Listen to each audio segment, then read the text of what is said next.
Alexa Negrin Luciano, transgender and homeless, walked the streets of Puerto Rico neighborhoods hunched over, with a long towel covering her jet black tresses.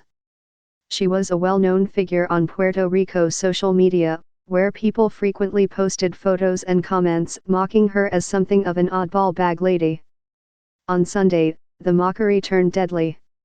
Someone posted photos of Ms. Negrin being questioned by the police for supposedly peeping at another customer in a women's bathroom at a fast food restaurant, and the post went viral. Not 12 hours later, she was framed in the headlights of a car and shot to death amid a cackle of laughter. Her final moments apparently also posted on social media.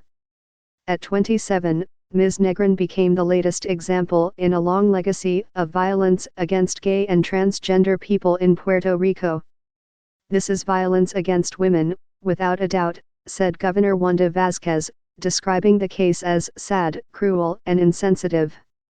The governor, who is the former top prosecutor on the island, said the killing would be investigated as a hate crime.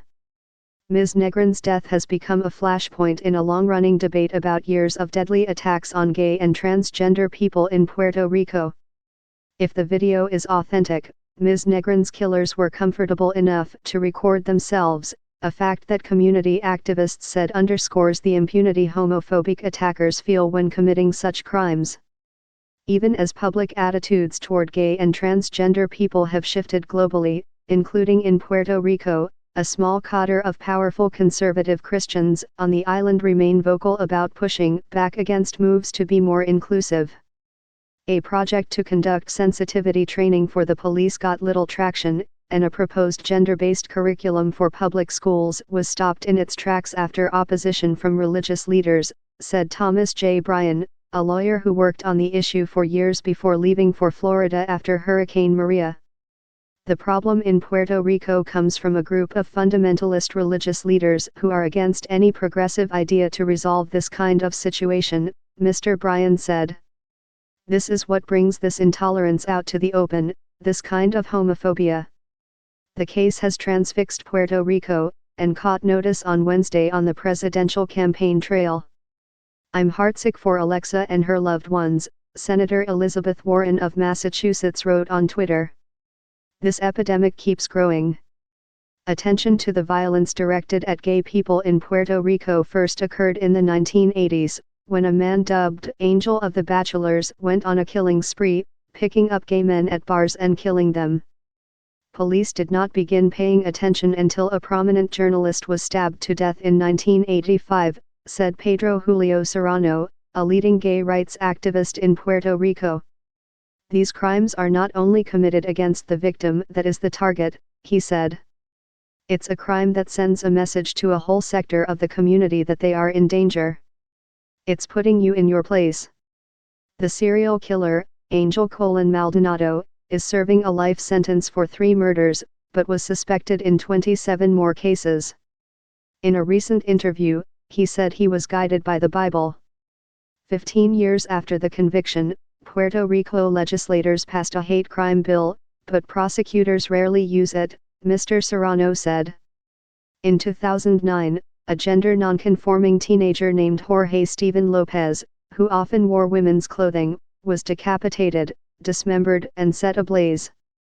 The international condemnation that followed turned Mr. Lopez into Puerto Rico's version of Matthew Shepard, the gay Wyoming student whose death in 1998 triggered federal hate crime legislation. Mr. Lopez's killer pleaded guilty after saying he committed the crime in a panic after picking Mr. Lopez up for sex and discovering he was actually a man. In the 2 years after that attack, at least 18 more gay and transgender people were killed in unrelated cases, prosecutors said at the time. After that we had at least a dozen hate crimes, murders, for about 5 years in a row. And there were years that we had 24 or more, Mr. Serrano said. There was an epidemic, probably because more people would identify the victims as LGBT, and the community was giving more information. Many of the killers were apprehended and prosecuted, although the cases were not handled as hate crimes, he said. Religious leaders from around the island have spoken out against Ms. Negrin's death, but some have also criticized Mr. Serrano.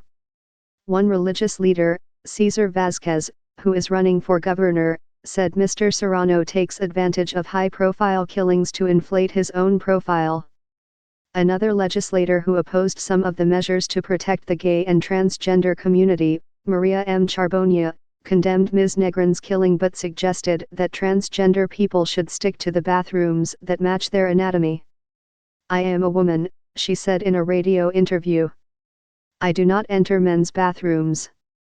At least 26 transgender or gender nonconforming people were killed in 2019 across the United States, the vast majority of them Black, the Human Rights Campaign said in a report released in November.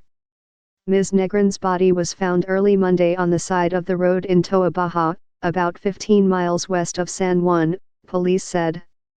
Police had questioned her at 5:15 p.m. the previous day after someone called police from a local McDonald's, saying that Ms. Negrin had crouched under the bathroom door with a mirror to spy on women in the women's restroom. When the police arrived, the person who had called said she was not interested in pressing charges, said Captain Ricardo Haddock of the Puerto Rico Police Investigations Unit. When police questioned her, Ms. Negrin gave her name as Nulisa Luciano Ruiz. Then at 3:50 a.m. on Monday, police received an anonymous tip about a body on the side of the road about a mile from the McDonald's. It was Ms. Negrin, and she had been shot several times in various parts of her body, Captain Haddock said. He said the police cannot categorize the death as a hate crime until a motive is clearly established. He said tips are being investigated, but police have not identified any possible assailants. The video is being analyzed. "We are waiting for certification to determine whether it is genuine," he said. "It does appear to be real."